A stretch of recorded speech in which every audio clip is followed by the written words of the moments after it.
അസ്സലാമു അലൈക്കും.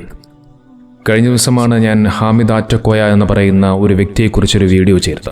ഒരു സഹോദരി വന്നുകൊണ്ട് ഹാമിദ് ആറ്റക്കോയ എന്ന് പറയുന്ന വ്യക്തിക്ക് നേരെ നടത്തിയ ആരോപണങ്ങൾ, അതുമായി ബന്ധപ്പെട്ടുകൊണ്ടായിരുന്നു വിഷയം.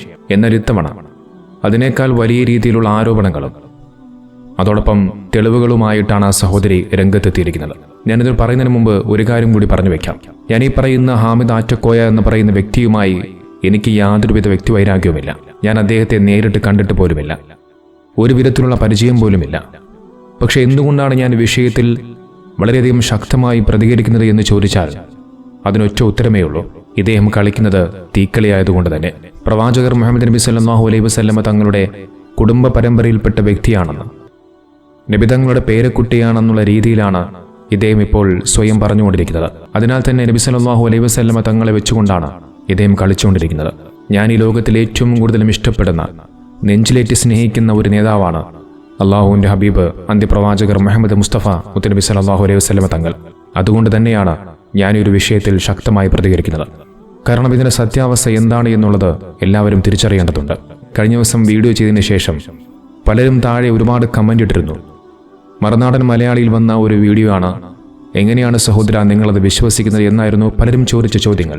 ഞാനൊരു ചോദ്യം ചോദിക്കട്ടെ. ഈ ഹാമിദ് ആറ്റക്കോയ തങ്ങളെന്ന് പറയപ്പെടുന്ന ഈ വ്യക്തി 2 വർഷങ്ങൾക്ക് മുമ്പ് ഇതേ മറുനാടൻ മലയാളി എന്ന് പറയുന്ന യൂട്യൂബ് ചാനലിലൂടെ ഒരു ഇൻ്റർവ്യൂ കൊടുത്തു. ആ മറുനാടൻ മലയാളിയിലൂടെ ആ വ്യക്തി ഒരു ഇൻ്റർവ്യൂ കൊടുത്തു കഴിഞ്ഞാൽ അത് വിശ്വാസയോഗ്യമാകും. എന്നാൽ മറുവശത്ത് അദ്ദേഹത്തിനെതിരെ ഒരു സഹോദരി അതേ ചാനലിലൂടെ രംഗത്ത് വന്നു കഴിഞ്ഞാൽ അതൊരിക്കലും വിശ്വാസയോഗ്യമാകില്ല എന്ന് പറയുന്നതിൽ എന്ത് ഔചിത്യമാണുള്ളത്? നമുക്ക് പറയപ്പെടുന്ന പ്ലാറ്റ്ഫോമല്ല, ആ പറയുന്ന കാര്യങ്ങളിലാണ് നാം ശ്രദ്ധിക്കേണ്ടത്. നിങ്ങൾക്കറിയാം, കുറച്ച് ദിവസങ്ങൾക്ക് മുമ്പാണ് അമേരിക്കയിൽ ജയിലുകളിൽ നിന്നും ഒരുപാട് കുറ്റവാളികൾ ഇസ്ലാമിലേക്ക് കടന്നു വരുന്നു എന്നുള്ളൊരു വീഡിയോ ഞാൻ ചെയ്തത്. ആ വിഷയം ഞാൻ ആദ്യമായി കാണുന്നത് മറുനാടൻ മലയാളി എന്ന് പറയുന്ന ഒരു ഫേസ്ബുക്ക് പേജിലൂടെയാണ്. സ്വാഭാവികമായിട്ടും അത് കണ്ടപ്പോൾ എനിക്കൊരു സംശയമുണ്ടായി. നമുക്കറിയാം, മലയാളി മറുനാടനൊക്കെ പലപ്പോഴും സംഘപരിവാറിൻ്റെ അജണ്ടകൾക്കൊത്ത് പ്രവർത്തിക്കുന്ന ഒരു മാധ്യമമാണ്. പറയേണ്ട കാര്യങ്ങൾ എവിടെയും കൃത്യമായി പറയണമല്ലോ. ആ ഒരു പേജിൽ ഇസ്ലാമിൻ്റെ ആ ഒരു അത്ഭുതത്തെക്കുറിച്ചൊരു വാർത്ത കൊടുക്കുമ്പോൾ അതിൽ സത്യാവസ്ഥയുണ്ടോ എന്നറിയാൻ വേണ്ടി ഞാൻ അന്വേഷിച്ചു. സംഭവം സത്യമായിരുന്നു. ഗൂഗിളടക്കമുള്ള സെർച്ച് ചെയ്തപ്പോൾ അതുമായി ബന്ധപ്പെട്ടുകൊണ്ടുള്ള അന്താരാഷ്ട്ര മാധ്യമങ്ങൾ പുറത്തുവിട്ട വാർത്തകൾ ഞാൻ കണ്ടു. CBS ന്യൂസിൻ്റെ വ്യക്തമായ ഒറിജിനൽ ഫൂട്ടേജുകളും അതുമായി ബന്ധപ്പെട്ടുകൊണ്ടുള്ള വാർത്തകളും ഞാൻ കാണാനിടയായി. നിങ്ങൾ നേരത്തെ പറഞ്ഞതുപോലെ മറുനാടൻ മലയാളി ഒരു വിശ്വാസയോഗ്യമല്ലാത്ത ഒരു സംഭവമായിരുന്നു എന്ന് കരുതി ഞാനതിനെ അവഗണിച്ചിരുന്നുവെങ്കിൽ ഞാൻ ആ ഒരു സത്യം അറിയുമായിരുന്നില്ല. അപ്പോൾ പറയപ്പെടുന്ന പ്ലാറ്റ്ഫോമിലല്ല കാര്യം, പറയുന്ന കാര്യങ്ങളിലാണ് നാം ശ്രദ്ധിക്കേണ്ടത്. ഏതായാലും നമുക്ക് വിഷയത്തിലേക്ക് പോകാം. കഴിഞ്ഞ ദിവസമാണ് സമീറ എന്ന് പറയുന്ന ഒരു സഹോദരി ഇദ്ദേഹവുമായി ബന്ധപ്പെട്ടുകൊണ്ട് ഒരുപാട് ആരോപണങ്ങൾ ഉന്നയിച്ചത്. അതിനകത്ത് ആ സഹോദരി പറഞ്ഞൊരു കാര്യമായിരുന്നു, ഈ ഹാമിദ് ആറ്റക്കോയ തങ്ങളെന്ന് പറയുന്ന വ്യക്തി ഈ സഹോദരിക്ക് വാട്സപ്പിലൂടെ മെസ്സേജ് അയച്ചു എന്നുള്ളത്. പക്ഷെ അതിനെല്ലാം നിരാകരിച്ചുകൊണ്ട് അത് വെറും കള്ളമാണെന്നുള്ള രീതിയിൽ അതിന് ന്യായവുമായി ഈ ഹാമിദ് ആറ്റക്കോയ തങ്ങളെന്ന് പറയുന്ന വ്യക്തി രംഗത്ത് വരികയുണ്ടായി. ഞാൻ ഏത് നമ്പറാണ് താത്താവ് കൊടുത്തത്, ഏത് നമ്പറിൽ താത്താണ് ഞാൻ വിളിച്ചത്, ആരൊക്കെ ഞാൻ താത്തായിട്ട് ചാറ്റ് ചെയ്തത്, എപ്പോഴാണ് ചെയ്തത്, അത് തെളിവായിട്ട് ഇറക്ക്. തെളിവ് വേണതിന്. ഞാൻ തിങ്കളാഴ്ച വരെ വെയിറ്റ് ചെയ്യും, ഇല്ലെങ്കിൽ ഞാൻ കോടതിയിൽ പോകും. മനസ്സിലായില്ലേ? അതായത് ആരുമായിട്ടാണ് ഞാൻ ചാറ്റ് ചെയ്തത്, എനിക്ക് കൃത്യമായ തെളിവ് വേണം, ഇല്ലെങ്കിൽ നിയമപരമായിട്ട് ഞാൻ കോടതിയിൽ പോകുമെന്നാണ് ഈ ഹാമിദ് ആറ്റക്കോയ തങ്ങളെന്ന് പറയുന്ന വ്യക്തി പറയുന്നത്. എന്നാൽ അതിന് മറുപടി എന്നോണം ആ സഹോദരി തന്റെ കയ്യിൽ കൃത്യമായ തെളിവുണ്ടെന്നും ആ തെളിവടക്കമുള്ള ദൃശ്യങ്ങൾ കാണിച്ചുകൊണ്ടാണ് മാധ്യമങ്ങൾക്ക് മുമ്പിൽ വന്നത്. ആ വീഡിയോ കൂടി നമുക്കൊന്ന് കാണാം. ഞാൻ റെഡിയാണ്, ഞാൻ എപ്പോൾ വരാൻ തയ്യാറാണ്. അയാളെ ഐഡന്റി കാർഡ്, ആധാർ കാണുന്നെങ്കിൽ നമ്മൾ ശരിക്കും നമ്മളെ പേര് കറക്റ്റ് നമ്മൾ ആധാറിലെങ്കിൽ കാണും. ഇയാൾ ആധാറിൽ എന്തുകൊണ്ട് വെറും ഹാമിദായി, എന്തുകൊണ്ട് അയാൾ തങ്ങൾ എന്നുള്ള ഹാമിദ് ആറ്റക്കോയ തങ്ങൾ എന്റെ ആധാർ ഇടാൻ ഇയാൾക്ക് മതി. അപ്പൊ ഇയാളെ ഫുൾ ഡീറ്റെയിൽസുകൾ ഇന്നെ കൊണ്ട് പറയിപ്പിക്കൊണ്ടോ ഞാൻ പറയിപ്പിക്കും. 3 ദിവസത്തിനുള്ളിൽ ഇയാൾക്കുള്ള പണി തന്നിട്ട് നിർക്കും. കാരണം ഇന്നെ കൊണ്ട് അയാൾ അറിയില്ല എന്ന് പറഞ്ഞതില്ല. മണിക്കൂറുകൾക്ക് സംസാരിച്ച കോളുകൾ പോളിസ്റ്റ് ഞാൻ കാണിച്ചു തരാലോ.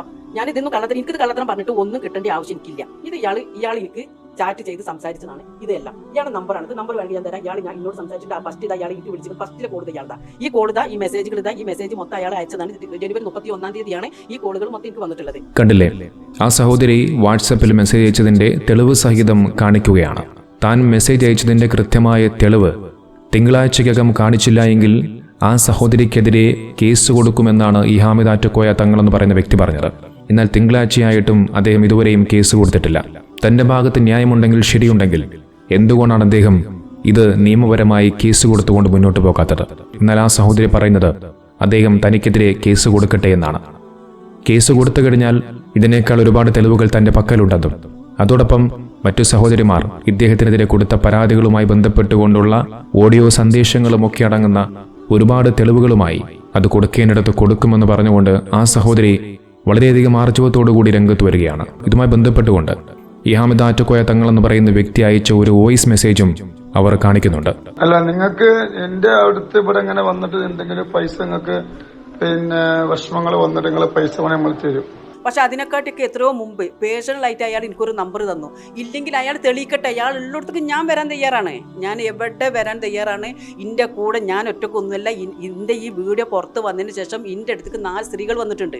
ആ 4 സ്ത്രീകളും തെളിവടക്കാൻ വന്നിട്ടുള്ളത്. അവരെ കയ്യിലും അവർ എനിക്ക് അയച്ച വോയിസുകളൊക്കെ എൻ്റെ ഫോണിൽ ഇന്ന് റെക്കോർഡിക്കല. അത് ഞാൻ കാണിക്കൊണ്ടടുത്ത് കാണിക്കും, കൊടുക്കൊണ്ടടുത്ത് കൊടുക്കും. ഇതോടൊപ്പം അദ്ദേഹം പറയുന്ന മറ്റൊരു കാര്യം കൂടിയുണ്ട്. അവിടേക്ക് വരുന്ന സ്ത്രീകളുടെ കൈകളിൽ നിന്നും അല്ലെങ്കിൽ ആരുടെ കൈകളിൽ നിന്നും കാശ് അങ്ങനെ വാങ്ങാറില്ല എന്നായിരുന്നു അദ്ദേഹം പറഞ്ഞത്. ഇവിടെ വരുന്ന ആളേക്ക് കാശ് ശരിക്കും വാങ്ങില്ല, തെളിയിക്കണം നിങ്ങള്. പക്ഷെ അതിന് മറുപടി എന്നോണമായി മറ്റൊരു സഹോദരിക്കുണ്ടായ ഒരു അനുഭവം അങ്ങനെ കൃത്യമായി പൈസ ചോദിച്ചു വാങ്ങുന്നു എന്നുള്ളതുമായി ബന്ധപ്പെട്ടുകൊണ്ടുള്ള ഒരു ഓഡിയോ സന്ദേശവും ഈ സഹോദരി പുറത്തുവിട്ടു. ഞാൻ അവിടെ പോയിട്ടുണ്ടായിരുന്നു. ആദ്യം പോയത് കോട്ടക്കലാണ്. അപ്പൊ പിന്നെ മേലെ കൊടക്കാട് വരണം, അവിടെ പോയിട്ട് അവിടെ നിന്ന് മാറ്റിയെടുക്കണം എന്ന് പറഞ്ഞ് അങ്ങനെ ചികിത്സാ ആവശ്യാർത്ഥം അവിടെ പോയി. അപ്പോ അവര് പറഞ്ഞ് 2,800 കൊണ്ടുവരണം, അത് മാറ്റണമെങ്കിൽ 1,650 എല്ലാവർക്കും പൈസ വരുന്നത്. എന്നോട് 2,800 പറഞ്ഞ്. പിന്നെ അവിടെ ചെന്നതിന്റെ ശേഷം 2,800 കൂടാതെ 500 രൂപ ഓതിയ ആൾക്ക്, അങ്ങനെ നമ്മളെ ചികിത്സക്ക് വേണ്ടി ഓതിയ ആൾക്ക് വേറെ വേണമെന്ന് പറഞ്ഞു. 100 രൂപ നിസ്കാര കുപ്പായ ഫീസ് വേണമെന്നും പറഞ്ഞു. അപ്പൊ ഈ പാവപ്പെട്ടവർക്ക് ഇതെങ്ങനെ ഒത്തുപോകും? അപ്പോ അതൊക്കെ അവര് ചെയ്യണതൊക്കെ പൈസ ഒരു കൂടുതൽ വാങ്ങല്ലേ.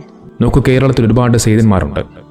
നേരത്തെ കഴിഞ്ഞ ദിവസം സൂചിപ്പിച്ചതുപോലെ പാണക്കാട് തങ്ങൾ, ജിഫരി മുത്തുക്കോയ തങ്ങൾ, ഖലീൽ ബുഹാരി തങ്ങൾ, ജമുലുല്ലേരി തങ്ങൾ, ഇങ്ങനെ ഈ ഓരോ തങ്ങന്മാർക്കും അവരുടെ പാരമ്പര്യം അവർക്ക് കൃത്യമായി എടുത്തു പറയാൻ കഴിയും. ഏതു പരമ്പരയിൽപ്പെട്ടവരാണെന്നും തങ്ങളുടെ ഉപ്പയുടെ പേരെന്താണെന്നും ഉപ്പയുടെ പേരെന്താണെന്നും അടക്കമുള്ള എല്ലാ കൃത്യമായ രേഖകളോടുകൂടി അവർക്ക് പറയാൻ സാധിക്കും. പക്ഷേ ഇദ്ദേഹത്തിന്റെ ഒരു വിഷയത്തിൽ ഇദ്ദേഹത്തിന് ഇപ്പോഴും കൃത്യമായി അത് പറയാൻ സാധിക്കുന്നില്ല എന്നുള്ളതാണ്.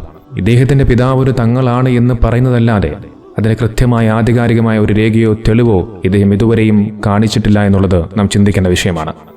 അതുകൊണ്ട് തന്നെയാണ് ഇദ്ദേഹത്തിനെതിരെ രൂക്ഷമായ വിമർശനങ്ങളും ആരോപണങ്ങളും ആളുകൾ ഉന്നയിച്ചുകൊണ്ടേയിരിക്കുന്നത്. നേരത്തെ സഹോദരിയെ കാണിച്ച അദ്ദേഹത്തിന്റെ ആധാർ കാർഡിൽ പോലും അദ്ദേഹത്തിന്റെ പേര് വെറും ഹാമിദ് എന്ന് മാത്രമാണുള്ളത്. നോക്ക്, 2 വർഷങ്ങൾക്ക് മുമ്പ് മറുനാടൻ മലയാളി എന്ന് പറയുന്ന യൂട്യൂബ് ചാനലിലൂടെ ഈ ഹാമിദ് ആറ്റക്കോയ തങ്ങൾ എന്ന് പറയുന്ന വ്യക്തി നടത്തിയ ചില പ്രസ്താവനകൾ നമുക്കൊന്ന് കേൾക്കാം. അല്ല, നമ്മളെ വാപ്പ നാട്ടിൽ അറിയപ്പെടുന്ന തങ്ങളായിരുന്നു. ഈ പണ്ട് കാലത്തൊന്നും സിൽസില എഴുതി വെക്കൂല. പണ്ട് കാലത്തൊന്നും പരമ്പര പണ്ട് കാലത്തൊന്നും എന്തില്ല, അത് എഴുതി വെക്കുന്ന ഒരു സ്വഭാവം ആരിലില്ല. ഈ ഞങ്ങളെ വാപ്പ ഞങ്ങളെ ഞങ്ങളെ അറിവ് തന്നതും ഞങ്ങളെ പറഞ്ഞു തന്നതും ജമലുല്ലൈലി കബീലക്കാരാണ് നമ്മൾ എന്നാണ്. കേട്ടില്ലേ? അദ്ദേഹത്തിന്റെ പിതാവിൽ നിന്നുള്ള ഒരു അറിവ് മാത്രമാണ് അദ്ദേഹത്തിനുള്ളത്. അദ്ദേഹത്തിന്റെ പിതാവ് പറഞ്ഞു അത്രേ ഞാൻ തങ്ങളാണ് എന്നുള്ളത്. അതിനേക്കാൾ അപ്പുറം കൃത്യമായ ഒരു രേഖയോ വിവരമോ ഇവർക്കിതുവരെയും കണ്ടെത്താൻ സാധിച്ചിട്ടില്ല. പിന്നൊരു കാര്യം പറയുന്നത്, അദ്ദേഹത്തിന്റെ പിതാവ് പറഞ്ഞു കൊടുത്തിട്ടുള്ളത് ജമലുല്ലൈലി ഖബീലയുമായി ബന്ധപ്പെട്ടുകൊണ്ട്, അതായത് ആ പരമ്പരയിൽ വരുന്ന തങ്ങളാണ് എന്നുള്ളതാണ്. എന്നാൽ ഇത് വെറും ഒരു കളവാണെന്ന് ജമലുല്ലൈലി അസോസിയേഷൻ തന്നെ പിന്നീട് അറിയിക്കുകയുണ്ടായി. 2 വർഷങ്ങൾക്ക് മുമ്പാണ് ഇവർ ആ റിപ്പോർട്ട് പുറത്തുവിട്ടത്. ഓൾ കേരള ജമലുല്ലൈലി സാദാത്ത് അസോസിയേഷൻ അവർ പുറത്തുവിട്ട അറിയിപ്പിങ്ങനെയാണ്: പാലക്കാട് ജില്ലയിലെ മേലെ കൊടക്കാട് താമസിക്കുന്ന ഹാമിദ് ആറ്റക്കോയ തങ്ങളെന്ന പേരിൽ സോഷ്യൽ മീഡിയയിലും മറ്റും പ്രത്യക്ഷപ്പെടുന്ന വ്യക്തിയെ നേരിട്ട് ബന്ധപ്പെട്ട് അന്വേഷണം നടത്തിയ അടിസ്ഥാനത്തിൽ അദ്ദേഹം ജമലുല്ലൈലി ഖബീലയല്ലെന്നും ജമലുല്ലൈലി കുടുംബവുമായി യാതൊരുവിധ ബന്ധവുമില്ല എന്നും അന്വേഷണ സംഘത്തിന് വ്യക്തമായി. ജമലുല്ലൈലി ഖബീലയാണെന്ന് തെളിയിക്കുന്ന യാതൊരു തെളിവുകളും അന്വേഷണ സംഘത്തിന് ശേഖരിക്കാനായിട്ടില്ല. പ്രസ്തുത വ്യക്തിക്കും ജമലുല്ലൈലിയാണെന്ന് തെളിയിക്കാൻ കഴിഞ്ഞിട്ടില്ല. അതവരെ നേരിട്ട് ബോധ്യപ്പെടുത്തിയിട്ടുണ്ടെന്ന് ഓൾ കേരള ജമലുല്ലൈലി അസോസിയേഷൻ എല്ലാ വിശ്വാസികളെയും അറിയിക്കുന്നു. ഇത്തരം കാര്യങ്ങളൊക്കെ കൂട്ടിയോജിപ്പിക്കുമ്പോൾ എങ്ങനെയാണ് ഈ പറയുന്ന ഹാമിദ് ആറ്റക്കോയ തങ്ങളെന്ന് പറയുന്ന വ്യക്തിക്ക് നേരെ ആരോപണങ്ങളും വിമർശനങ്ങളും ഉണ്ടാകാതിരിക്കുക? പക്ഷേ ഈ വ്യക്തിക്ക് നേരെ ഇത്രയധികം വിമർശനങ്ങൾ ഉണ്ടായിട്ടും ആരോപണങ്ങൾ ഉണ്ടായിട്ടും എന്തുകൊണ്ടാണ് കേരളത്തിലെ പണ്ഡിതന്മാർ, കേരളത്തിലെ സുന്നത്ത് ജമാഅത്തിലെ ഭാരവാഹികളും തങ്ങന്മാരുമൊക്കെ എന്തുകൊണ്ട് ഇതുവരെയും പ്രതികരിച്ചിട്ടില്ല? സാധാരണ ഇത്തരമൊരു ആരോപണങ്ങൾ വന്നു കഴിഞ്ഞാൽ അത്തരം വിഷയങ്ങളിൽ പ്രതികരിക്കേണ്ടതാണ്. പക്ഷേ ഈ ഒരു നിമിഷം വരേക്കും ഇദ്ദേഹത്തിനെതിരെ ഉണ്ടായ ആരോപണങ്ങൾക്കെതിരെ ഇതുവരെയും പ്രതികരിച്ചിട്ടില്ല. എത്രയും വേഗം പ്രതികരിക്കണമെന്നാണ് ഞാൻ പറയുന്നത്. ഇല്ലെങ്കിൽ മറ്റുള്ള തങ്ങന്മാർക്ക് പോലും സെയ്തന്മാർക്ക് പോലും പിന്നീട് അത് വലിയ രീതിയിലുള്ള പ്രശ്നങ്ങൾ സൃഷ്ടിച്ചേക്കാം. ഇതിനെത്രയും വേഗം ഒരു തീരുമാനം കണ്ടെത്തേണ്ടതുണ്ട്. അല്ലെങ്കിൽ ഇദ്ദേഹം ചെയ്യുന്ന ഓരോ കാര്യങ്ങളെ മുതലാക്കിയെടുത്തുകൊണ്ട് കേരളത്തിലെ ഇസ്ലാമിക വിരുദ്ധരും യുക്തിവാദികളുമെല്ലാം ഇസ്ലാമിനെ പലപ്പോഴായി കടന്നാക്രമിക്കാനും അവഹേളിക്കാനും ശ്രമിച്ചുകൊണ്ടേയിരിക്കും. അല്ലാഹു സുബ്ഹാനഹു വ തആല നമ്മെ എല്ലാവരെയും കാത്തുരക്ഷിക്കുമാറാകട്ടെ.